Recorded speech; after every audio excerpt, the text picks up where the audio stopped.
continua aqui na nossa série, né? Metanoia, uma mente transformada por Cristo. Não sei vocês, mas tem sido algo muito bom mergulhar nesse livro, né? De Romanos. Não sei o quanto você tem sentido isso, mas eu acho que tem sido muito bom, tem abençoado e a gente. Deus quer explicar para acho que Deus tem tocado em várias coisas, né? Sobre nossas vidas. Então tem a ver com a transformação que começa dentro para fora, né? Do nosso coração. Aquilo vai transbordando para a nossa vida real, né? Não a vida, apenas a vida, vamos dizer, espiritual, né? Que a gente para naquele momento, mas como ela se reflete no nosso dia a dia, né? Em ação mesmo, né? Então hoje a gente vai continuar, então, dando um pouquinho de contexto, né? A gente viu ali capítulos 1 a 8, né? E que trata ali do problema do pecado e a forma que Deus nos justifica através de Jesus. Os capítulos finais ali de 12 a 16, ali naquele ponto ali de resposta do homem, né? Fala sobre como deve viver nós que fomos justificados por essa fé. Então a transformação na prática, né? E os capítulos 9 a 11 é que nós estamos entrando hoje. Então ali fala de implicações para Israel.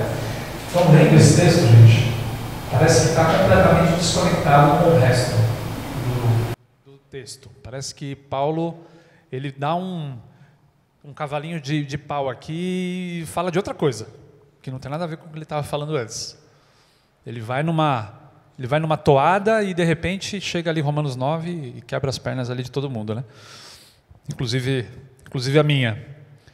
Mas eles aparentam estar desconectados, mas na verdade eles não estão, né? Então a Bíblia, a gente acredita que ela foi feita de forma, né, harmoniosa ali, né? Tudo que há nela ali é para nossa edificação. Então é o que a gente vai tentar fazer hoje, extrair, né, o suco disso.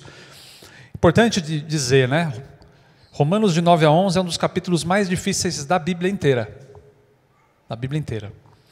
É ponto central de discussão entre calvinismo e arminianismo. Não sei o quanto vocês estão familiarizados com isso, mas é uma discussão que dura há muito tempo e tem base para os dois lados, né? Mas o importante é a gente saber que não é algo definitivo e central na nossa fé, né? Ser mais pendente para um lado ou para o outro não muda o que a gente acredita, né? O fato imutável que a Bíblia fala, né? Sobre Jesus, sobre salvação, sobre redenção, sobre justificação. Beleza? Então a gente vai entrar aqui em Romanos 9, né? E fala sobre basicamente soberania de Deus, a eleição divina e o papel de Israel no plano da salvação. E aqui eu quero trazer uma visão equilibrada desses dois lados aqui, né? Então o tema que eu separei aqui para a gente falar hoje, né, que fala aqui sobre Romanos 9, né, o plano soberano de Deus para todos os povos. Então vamos pegar aqui então a parte 1 aqui, ele vai falar sobre o peso do amor missionário, dos versículos 1 ao 5. Versículo 6 a 3 fala sobre a fidelidade de Deus em meio à rejeição. Soberania e justiça, Deus age com misericórdia, ali do versículo 14 a 24, e a porta da fé aberta para todos, do 25 a 33. Eu não sei você, mas quando eu estou sentado aí, às vezes quando o cara vem assim e fala que tem 4 pontos e os versículos vão de 1 a 33, me dá uma angústia assim, fala, nossa, hoje vai ser longo. Mas eu prometo para vocês que não vai ser, e acredito que vai ser bom. Amém? Vamos lá então, mais uma vez, pedindo a bênção de Deus sobre nós. Pai, eu acredito, Pai, que a Tua palavra é a que é inspirada, Pai, e ela é a verdade. A palavra de Deus para nós. E o Senhor promete abençoar a Tua palavra e não o pregador apenas. Então a Tua palavra é que é bênção para as nossas vidas, Pai. Eu peço a Tua luz, Pai, a Tua unção, Jesus, mais uma vez, Pai, para que nós possamos desembrulhar esse trecho que é tão complexo, mas tão rico e tão amoroso, Pai, para as nossas vidas. Eu oro e peço em nome de Jesus. Amém. Capítulo 9, versículo 1. Diz assim: digo a verdade em Cristo, não minto. A minha consciência o confirma no Espírito Santo. Tenho grande tristeza e constante angústia no coração, pois eu mesmo desejaria ser amaldiçoado, separado de Cristo, meus irmãos, separado de Cristo por amor dos meus irmãos, os do meu povo, o povo de Israel. Então vamos pegar aqui um pouquinho desse trecho, né? Paulo, lá no capítulo 8, que nós vimos na semana passada, ele termina assim de um jeito, né, de uma felicidade. Ele fala, a música que nós fizemos aqui do João, né? Quem nos separará do amor de Cristo? Será morte, angústia, fome, perseguição, né? Nada pode nos separar do amor de Cristo. Nós somos mais do que vencedores, né? Então ele está no auge assim, né? E aqui ele começa com uma angústia, né? Ele traz aqui uma preocupação, ele traz aqui uma tristeza, né? Muito grande, né? Então, qual que é o motivo dessa tristeza que Paulo tem aqui?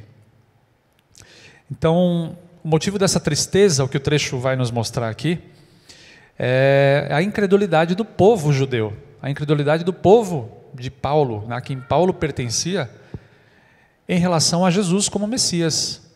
Então o povo vivia sobre a lei, né? O povo recebeu de Deus muitos privilégios, né? Como a gente vai ver aqui nos próximos versículos, mas e a promessa de que viria um Salvador, um Messias, e esse povo, quando Jesus veio, de repente ele não aceitou, ele não reconheceu Jesus como Salvador. E aqui nesse versículo 3, olha que interessante, né? Eu mesmo desejaria ser amaldiçoado, separado de Cristo por amor dos meus irmãos. Então o que Paulo está querendo dizer aqui é que, se fosse possível, ele cederia até a salvação dele por amor do povo dele, a quem ele amava, né? A quem ele tinha grande apego.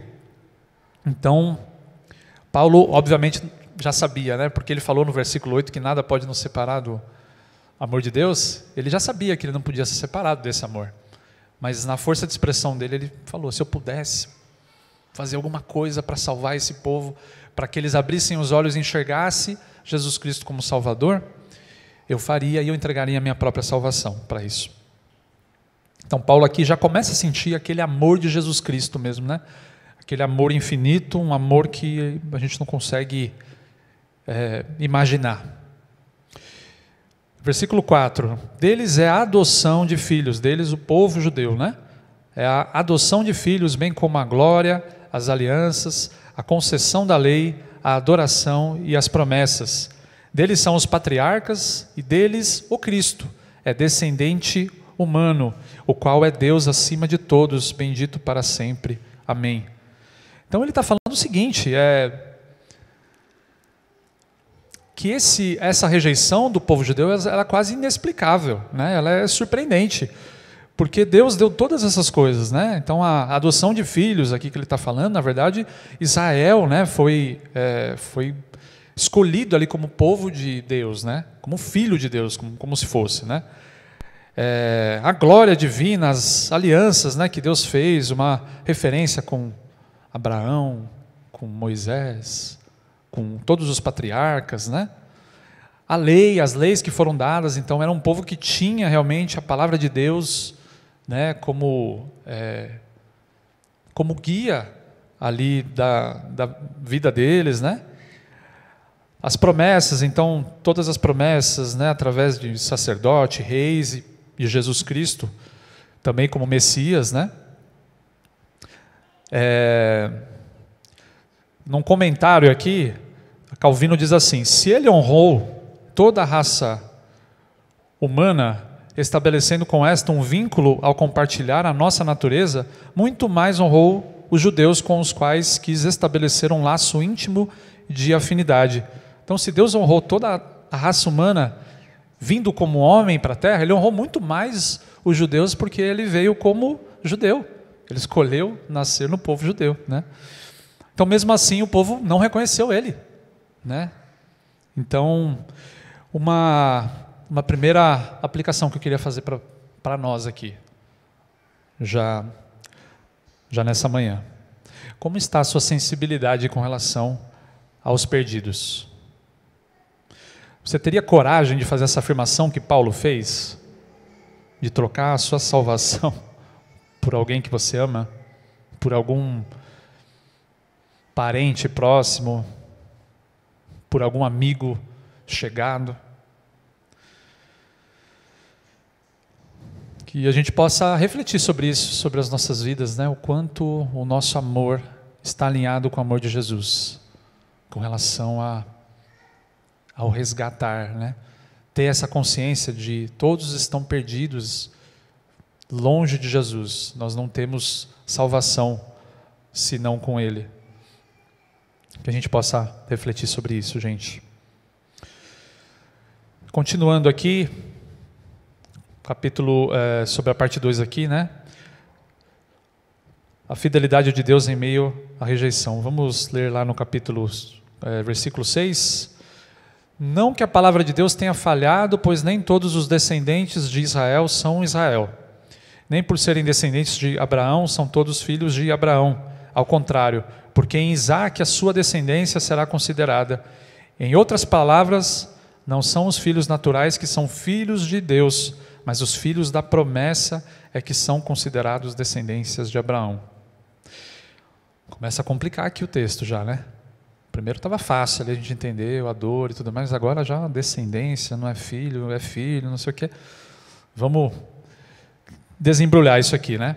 Então, Paulo está fazendo uma afirmação ali no versículo 6, não que a palavra de Deus tenha falhado. O que está por trás dessa pergunta que Paulo fez aqui, né? Deus falhou? Ou seja, as promessas que Deus fez para o povo de Israel falhou? Porque se o povo não reconheceu Jesus como Messias, será que Deus falhou ao dar as promessas que eram para esse povo? E eu quero adiantar aqui que a resposta é não, Deus não falhou. Vamos então pegar ali o finalzinho do 8, né? Então não são os filhos naturais que são filhos de Deus, mas os filhos da promessa que são considerados descendência de Abraão. Então Paulo aqui, ele introduz um termo, nesse filhos da promessa. O que significa aqui, né? O povo de Israel, ele foi originado a partir de Abraão, né, que foi o povo escolhido de Deus para trazer o plano de salvação. Então Deus, desde que o homem lá no jardim pecou, Deus já tinha um plano de salvação para o homem. Ele já sabia que a salvação não seria mediante a lei, por obediência, por obras. Ele sabia que precisava de um redentor.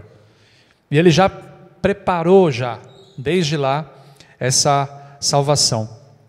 Então, a promessa que ele está se referindo aqui é Jesus, que viria da linhagem de Abraão, que viria de Jacó, de Israel, de Isaque, né? E Davi. Então, ele está falando aqui que, na verdade, os filhos da promessa que são os verdadeiros filhos de Deus. Então, o que Paulo está fazendo aqui, ele está ampliando esse conceito que os judeus conheciam de filhos da promessa, que seria de vir de toda essa linhagem, né, que Deus diz ali de Abraão, de Isaque, Jacó, e ele amplia e fala assim,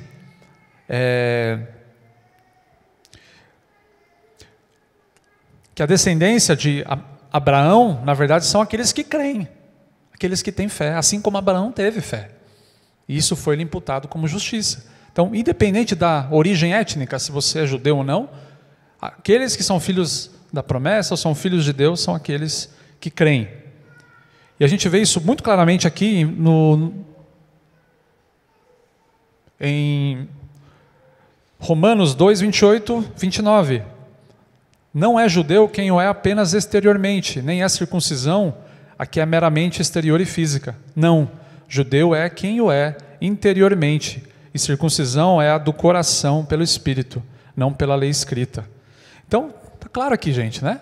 Não é judeu aquele que é meramente algo exterior físico, de sangue, né? de nascença. Então ele está ampliando aqui o conceito, né? De que nós, né? os gentios, aqueles que não eram judeus e tudo mais, somos filhos da promessa, filhos de Deus através do Espírito, através da fé. Então, o que fica claro aqui, né? Que na verdade Deus não falhou, então. Deus não falhou porque, na verdade, a promessa não era apenas para o Israel nação, né? Era para o Israel espiritual, era para todos nós. Então Deus não chama apenas os judeus, mas também gentios para serem o seu povo, mostrando que a salvação é pela fé e não por linhagem, por descendência ou por obras. Não importa a descendência física, mas o chamado de Deus, e Ele chamou a todos. Isso, na verdade, era uma afronta para o povo judeu, que se orgulhava tanto daquele, né, de ser filho da promessa, de ter toda uma geração ali. Continuando ali no versículo 9. Pois assim a promessa foi feita, no tempo devido virei novamente e Sara terá um filho. Não somente isso, mas também os filhos de Rebeca tiveram o mesmo pai, o nosso pai Isaque. Todavia, antes que os gêmeos nascessem ou fizessem qualquer coisa boa ou má, a fim de que o propósito de Deus, conforme a eleição, permanecesse, não por obras, mas por aquele que chama, foi dito a ela: o mais velho servirá ao mais novo, como está escrito: amei Jacó, mas rejeitei Esaú. Fácil, né, gente? Tranquilo? Podemos encerrar aqui? Não. Não, né? Vamos pensar aqui, né? Então aqui Paulo, na verdade, ele está continuando o argumento dele de que a salvação do povo judeu não era por descendência ou por obras, mas por soberania de Deus e fé. Então, quando ele fala aqui sobre Abraão, né, ele dá um exemplo aqui de Abraão e Isaque, né? E dá o exemplo de Esaú e Jacó. Então, Abraão gerou 2 filhos, né? Um filho foi por vontade própria, que ele teve com a serva da esposa dele, Sara, Agar. O nome dele foi Ismael. E o outro filho foi Isaque, que ele teve com Sara, sua esposa. E foi milagre de Deus, porque Abraão tinha aproximadamente 100 anos e Sara era estéril. Então, foi realmente algo divino, né? Então, os 2 eram filhos de Abraão, mas um foi escolhido. Isaque foi escolhido ali por Deus, né? Mediante a esse milagre que Deus fez, para que a promessa de Jesus viesse através dessa geração. Que mais? O exemplo de Esaú e Jacó. Então Jacó também foi o escolhido, e deu origem à nação de Israel. E Esaú não foi o escolhido, mas deu origem aos edomitas, né? Então, o que ele está querendo dizer aqui, gente? Esses 2 filhos aqui, que não são da promessa, vamos dizer assim, né, Esaú e Ismael, eles também foram abençoados por Deus, eles faziam parte da linhagem de Abraão, né? Lembra que ele estava falando lá, não são os filhos de Abraão que são filhos de Abraão, são os filhos da promessa. Então, ele está querendo dizer, olha, esses 2 aqui, Esaú e Ismael, também eram filhos de Abraão, mas não foram os filhos prometidos ali da promessa de salvação. E mesmo assim, Deus abençoou eles, né? A Bíblia fala aqui que eles foram abençoados com uma descendência numerosa, eles tiveram prosperidade, mesmo não sendo incluídos na linhagem da promessa messiânica de Jesus, Messias, né? Que seguiu por Isaque e Jacó. Beleza? Deu para entender aqui? Eu quero fazer já um convite, então. Romanos 9, a gente não vai conseguir cobrir tudo aqui. Assim, cada trecho, cada versículo aqui, ele traz uma complexidade, traz bastante coisa, né? ali por trás e tem bastante coisa para desenrolar. Mas de quinta-feira a gente tem feito nossas reuniões, né? E a gente está repassando aqui Romanos. Estamos em Romanos 4. Romanos 4, certo? É isso, né? Romanos 4. Então a gente está fazendo uma retrospectiva lá, né? A gente está passando e a gente está detalhando um pouquinho mais. Então, se você quer saber um pouquinho mais aqui de Romanos 9 ou dos outros, você está convidado para vir quinta-feira na nossa reunião online. Beleza? Soberania e justiça. Deus age com misericórdia. O versículo 14 diz assim: então, que diremos? Acaso Deus é injusto? De maneira nenhuma, pois ele diz a Moisés: terei misericórdia de quem eu quiser ter misericórdia e terei compaixão de quem eu quiser ter compaixão. Portanto, isso não depende do desejo nem do esforço humano, mas da misericórdia de Deus. Tá bom, vamos lá então. O que ele está querendo dizer aqui com acaso Deus é injusto, né? Ele está querendo dizer assim: Deus é injusto ao escolher alguns e outros não? Assim como ele fez com Isaac, como ele fez com Jacó. É injusto que Deus tenha misericórdia apenas de alguns, né? Então aqui Paulo vai mergulhar na questão de soberania de Deus e em relação ao chamado da salvação. E aqui eu preciso deixar claro, rapidamente, né, os pontos de vista aqui dos calvinistas e dos arminianos, né? Então, a doutrina calvinista, ela fala assim, que é a doutrina da eleição. Deus elege e predestina aqueles que serão salvos. Todos já nascemos condenados, né, somos pecadores, né, e vamos para o inferno, né, sem a intervenção de Deus. Mas Deus determina segundo a sua soberania, e aí, soberania de Deus é mistério. Ele não nos revelou quais critérios, ou como ele faz isso, aqueles em que ele vai manifestar a sua misericórdia, não por mérito e nem por obras. Tá? Essa é a visão calvinista. A visão arminiana aqui, sobre esse texto, ela diz assim: a eleição diz respeito à nação de Israel para cumprir os propósitos específicos de Deus e não determinando o destino eterno de indivíduos sem considerar sua resposta de fé. Beleza? Não sei qual você é mais apegado aqui. A Igreja Aliança, ela não tem um ponto definido, isso não é consenso aqui, e cada pastor ou igreja tem a sua linha aqui. Mas eu diria que eu sou um calviniano, como o Vinícius falou, um meio a meio, e já conversei com algumas pessoas e estudei bastante sobre esse tema esses dias, e tem muita gente assim também que fica no meio a meio ali. O pastor Luiz Saião, conhecido aí, pastor, ele diz assim: na sua conversão, foi o Espírito de Deus que abriu o seu coração ou foi você que abriu o seu coração para receber o Evangelho? Você sabe? Eu não sei. Faz diferença na sua vida? Você está aqui hoje, né? Você entendeu esse propósito de Deus de alguma forma, né? E olha que interessante o que diz lá Romanos 3, 10 e 11, né?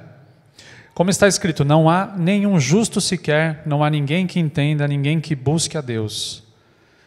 A palavra ela é bem clara aqui: não há nenhum justo, não há ninguém que entenda, ninguém que busque a Deus, né? Então, por vontade própria, a gente não consegue buscar a Deus, a gente não tem isso dentro de nós, né? Em 1 João 4, 19 fala assim: eu amo a Deus porque Ele me amou primeiro. Então aqui algo que comumente a gente fala aqui entre irmãos, né, no nosso dia a dia, é que a gente pode falar de Deus para alguém, a gente pode ler a Bíblia inteira, a gente pode citar as 4 leis espirituais, você pode falar qualquer coisa, você pode falar da sua vida, como Deus transformou a sua vida, como Ele faz diferença na sua vida. Mas se o Espírito Santo não convencer a pessoa, ela não vai sentir o chamado de Deus, ela não vai sentir que ela precisa se converter. Então, fica claro o papel do Espírito Santo, né, de Deus agindo no nosso coração para que a gente seja quebrantado, para que a gente seja transformado. Faz sentido, gente? Então, uma aplicação aqui para nós, né? Não nos cabe entender certas coisas, né? Há discussões que são discussões há muitos e muitos e muitos anos. Não nos cabe entender completamente tudo na nossa vida. A palavra de Deus fala para a gente buscar, sim, a palavra de Deus, a gente entender Deus em toda a sua plenitude. Façamos isso, né? Mas façamos isso de coração também, né? Deus quer o nosso coração, né? Deus não quer todo o nosso, né? Só o nosso entendimento, né? Ele quer o nosso coração também. E acho que é importante a gente entender aqui que o que fica claro nesses versículos, né, é que não há mérito nenhum em nós, né? Deus quis tirar todo o mérito, toda a possibilidade da gente se achar alguma coisa. Então, quando Jesus ele morreu por nós, ele não, né, Deus ali na sua onisciência, né, sabendo o que iria acontecer futuramente, ele não morreu pensando em você assim, falando, nossa, fulano de tal vai ser uma ótima pessoa, obediente aos pais, trabalhador, ele vale a pena o meu sacrifício, então eu vou morrer por ele, eu vou escolher ele aqui como para um que eu vou salvar. Deus não fez isso, Deus não nos escolheu dessa forma, Ele não nos chamou dessa forma. A glória é dele, a glória é dele. Então que a gente possa descansar nisso, né? Nesse amor de Deus, que um dia nós ouvimos essa voz irresistível de Deus, né? Então se você ainda não ouviu essa voz de Deus, hoje pode ser uma oportunidade para que você também ouça a voz de Deus. A porta da fé aberta para todos, versículo 25 a 33. E aqui eu já vou direto no versículo 30, que é do versículo 30 ao 33, que é realmente um resumo do que Paulo fala aqui no capítulo 9, né? E ele diz assim: que diremos então? Os gentios que não buscavam justiça, a justiça que vem da fé, a obtiveram? Israel, porém, que buscava a lei, que trouxesse justiça, não a alcançou? Desculpa, aqui não é uma pergunta, né? Israel, que buscava a lei, que trouxesse justiça, não a alcançou. Então ele está afirmando aqui que os gentios não buscavam nenhuma justiça, andavam da maneira que queriam, né? Não tinham a lei, enfim, não tinham Deus, né? como Senhor, né? Obtiveram essa justiça, e Israel, os judeus que buscavam a lei com toda a firmeza e tudo mais, não alcançaram a justiça, né? Então, trazendo um pouco para a nossa vida aqui, né? Os gentios são aqueles que não são religiosos, são aqueles que talvez não frequentam uma igreja, que não conhecem Jesus como Salvador, talvez não tiveram uma família cristã, que não buscavam a Deus, né, na sua vida, viviam como queriam, né? Então, quando eles se depararam com essa mensagem do Evangelho, da salvação pela fé, de que não eram por obras, né, eles reconheceram aquilo, eles se arrependeram dos pecados, eles tiveram essa sensação e sentimento de perdição. Eu estou perdido. Eu entendi essa mensagem, né, que Paulo trouxe, que os discípulos, né, traziam ali, de que sem Deus a gente está perdido. Então eles se apegaram nessa salvação, eles se apegaram nessa fé. E os judeus, por outro lado, tinham um zelo religioso, uma moral muito forte, né? E eles não alcançaram uma lei que trouxesse justiça, porque estavam perseguindo um alvo impossível, salvar-se por seus próprios méritos ou obras. Não dependiam da misericórdia de Deus. Não sei se você se reconhece aqui em um desses dois aqui, né? Talvez você tenha vindo de uma família cristã, talvez você tenha crescido na igreja, talvez você tenha continuado na igreja, já é cristão de longa data, né? E as coisas talvez não fazem mais tanto sentido assim para você, ou não te pegam da mesma maneira como pegavam antes, no teu coração eu digo, né? Talvez você se ache alguém que mereça ser salvo, por conta da sua obediência, da forma como, não sou tão ruim assim, eu venho para a igreja todo domingo, eu estou todas as quintas-feiras no discipulado, sei lá, leio minha Bíblia todo dia, enfim. O que Paulo está querendo dizer aqui no capítulo 9, e Romanos como um todo, né, que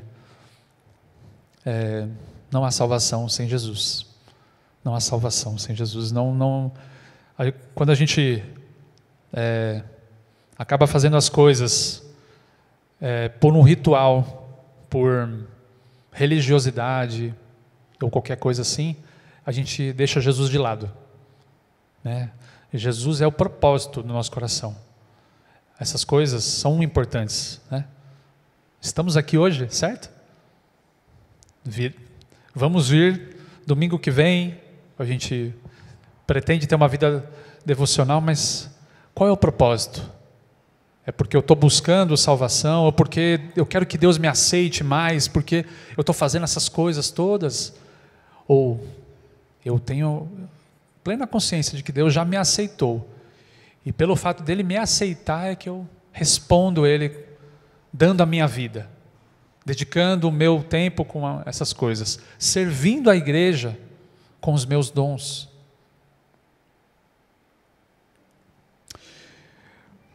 Vamos lá no 32. Então ele falou ali no 31, né, que Israel não alcançou a justiça, né? E por que não?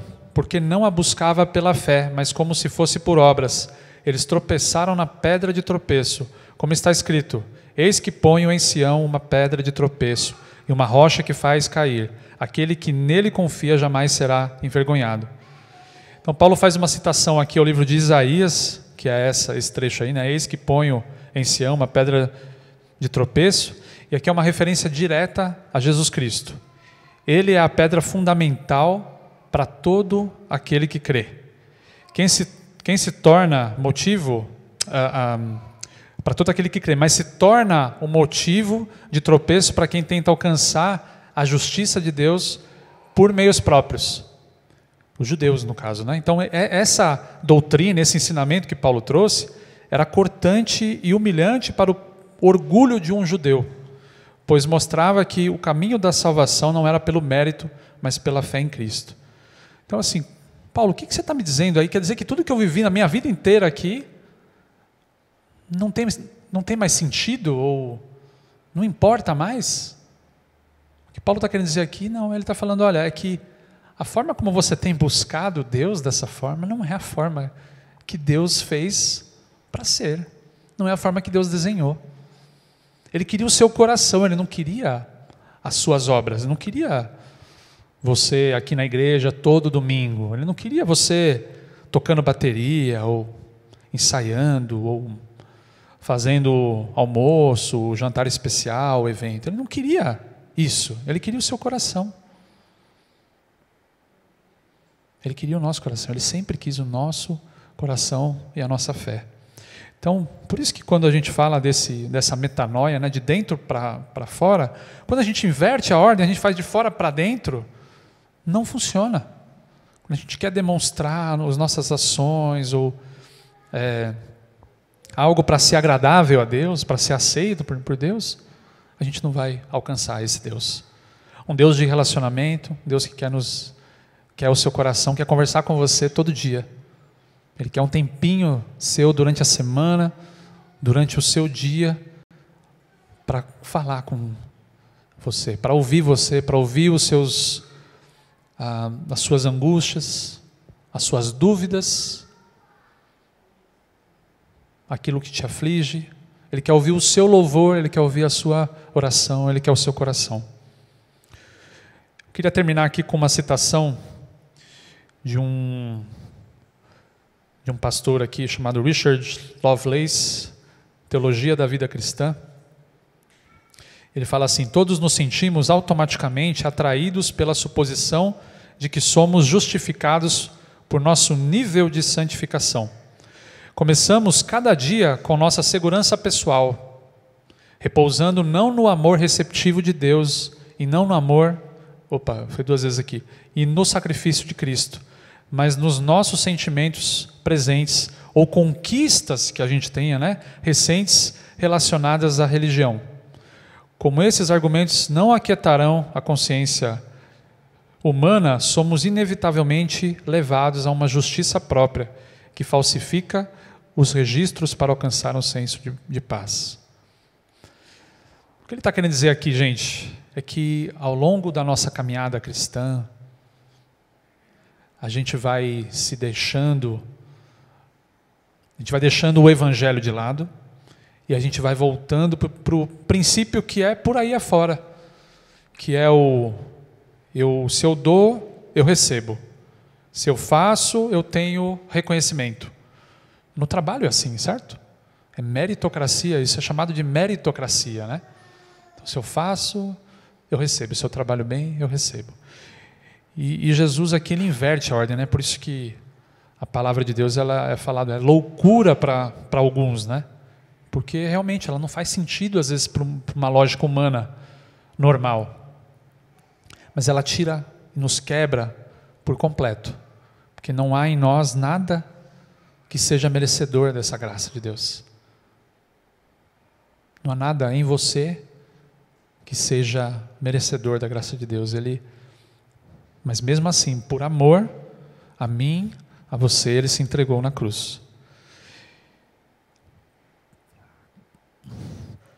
Então muitas vezes a gente repousa a nossa segurança pessoal em outras coisas, Na nossa santificação, em como nós estamos indo, na nossa performance, no nosso desempenho.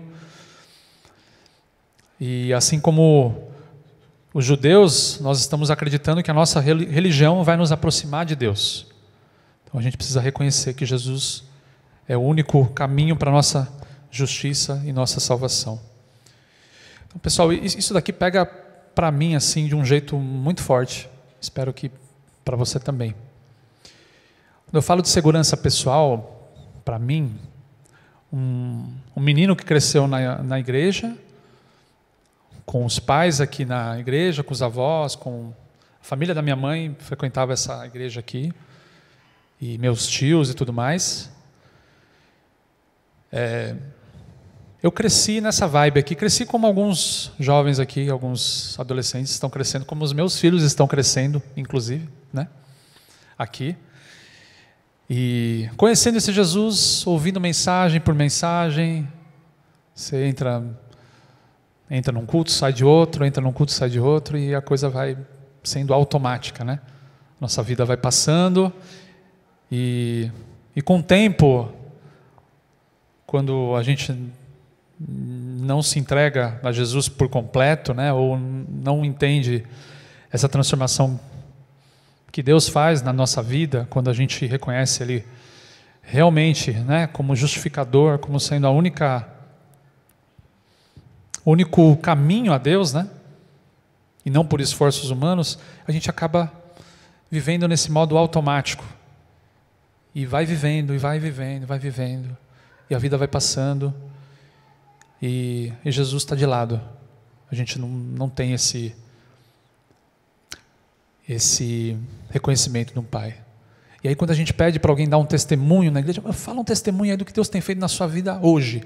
Eu não quero testemunho do que Deus fez na sua vida quando você se converteu, não quero testemunho de uma outra pessoa, algum amigo cristão seu, alguma história que você ouviu YouTube, eu quero um testemunho seu do que Deus tem feito na sua vida hoje. Aí fica aquele silêncio. A gente não tem o que falar do que Deus tem feito na nossa vida. Mas nós estamos todo domingo, a gente está abrindo a nossa Bíblia, a gente está fazendo tanta coisa e nós não temos um testemunho para dar do que Jesus tem feito na nossa vida. Do que Jesus tem feito na nossa família, do que Jesus tem feito no seu coração, no seu trabalho e tudo mais. Então eu quero te desafiar, assim como Jesus tem colocado aqui no meu coração essa semana. Gente, para mim, assim, eu quero dar um testemunho, assim.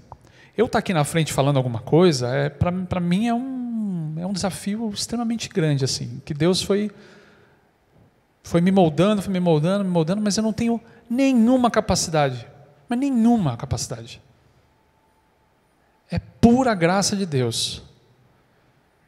Se você quiser conversar, eu posso falar do que Deus tem feito na minha vida. Mesmo assim, de verdade, assim, de transformar alguém totalmente inseguro, em que a segurança pessoal está em agradar os outros, está em as pessoas enxergarem eu como alguém que é uma pessoa boa, que faz as coisas, e Deus fala, não é sobre isso, é sobre eu te amei primeiro, é sobre como eu vejo você, meu filho amado.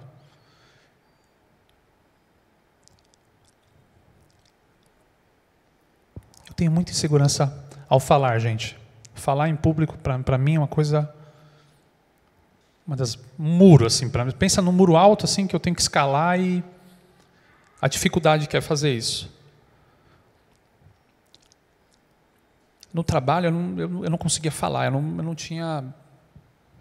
não conseguia me expressar. Tinha dias que eu travava, eu não conseguia falar. Eu orava a Deus, falei, Deus, eu preciso do Senhor hoje. Eu orava todo dia. Eu trabalhava com telemarketing, há muitos anos atrás.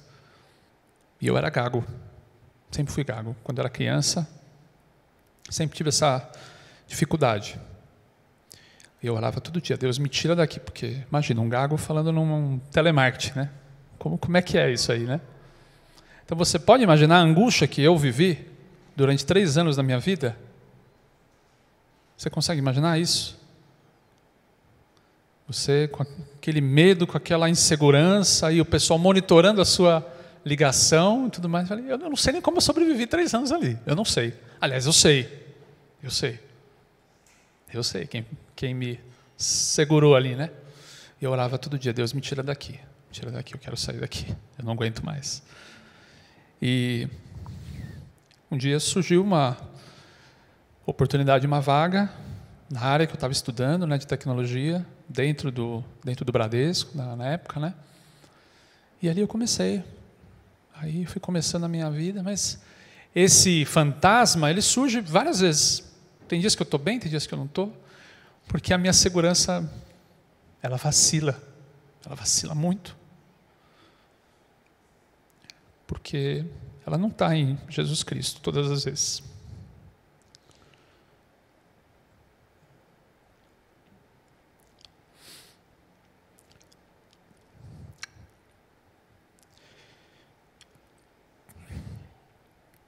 Então eu não sei qual que é,